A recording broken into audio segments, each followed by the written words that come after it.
I don't need to tell you that the cost of everything is through the roof right now. Call that the Biden economy. It's inflation and it's not getting any better. Childcare costs are even worse than most things, and the government is trying to fix it. That's not going to help. There was a hearing on Capitol Hill yesterday in the Senate trying to address the rising costs of healthcare, and there was one voice of reason in the room. She was testifying as president of Independent Women's Forum, Carrie Lukas, and she joins us now. But I always get nervous when senators say, yeah, this costs too much. Let us come in here and fix it. You're exactly right, Larry. There is just a real disconnect when it comes to the government. This idea that it's as if money comes from nothing. Sure, it would be great to have hundreds of billions of dollars to throw at the childcare system. All these childcare advocates would love it, but that's really not a good deal for the American people. And actually, I think parents should be a little bit worried about it too. Well, and I sadly think Republicans fall into this trap. They know that parents are squeezed. They know that parents want relief in basic things like childcare. And so they'll jump out there and say, yeah, I've got a program that'll fix that. The problem is when the government tries to fix the cost of something, they then think they can control it. And that takes something as basic as childcare out of the hands of parents, right? Absolutely. I do think that right now, if we're talking about the proposals that are coming out from the left, are about just this massive expansion, not just of government funding, but also of government oversight. Certainly, President Biden had suggested this in the Build Back Better plan, that the government would start deciding what is an approved childcare provider. That's really scary for anybody who's familiar with some of the problems we've had with K through 12 schools. This would put childcare and daycare basically on the same track. So your testimony was very important because you said there is another way. How do we give parents the relief they're looking for? Because it is absolutely astronomically expensive these days, and it's gotten worse post COVID. How do you get parents the relief they need in terms of the cost, but also let them maintain control of something as important as their own children's childcare?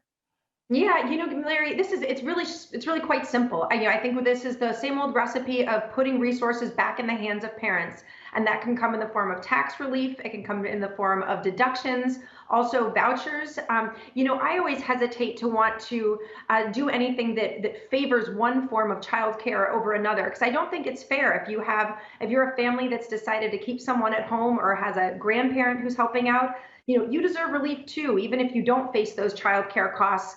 And I don't want to encourage you to go and check your kid into the local daycare center instead of providing family care. So I think it's Yeah. get government out of the way. We shouldn't just be dumping more money, give it back to parents.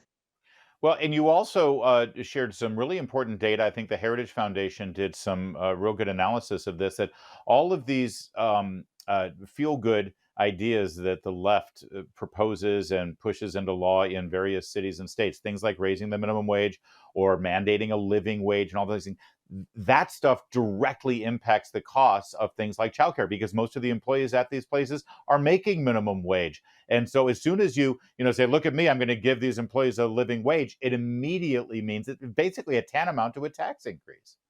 Well, absolutely. This is, and I think we've all seen, when you think about the American people right now facing inflation, we've all seen that, okay, they haven't officially raised your taxes, but as the price of everything goes up, this is everybody feels the pinch. Inflation is effectively an across the board and actually quite regressive tax that hurts poor people and those on fixed incomes the most. So we got to get out of this. And childcare is a perfect example of how government has messed a lot of things up. There's a lot of regulations that make daycare needlessly expensive in states. So we need to roll some of this back, put money back in the hands of parents, and let the market find solutions.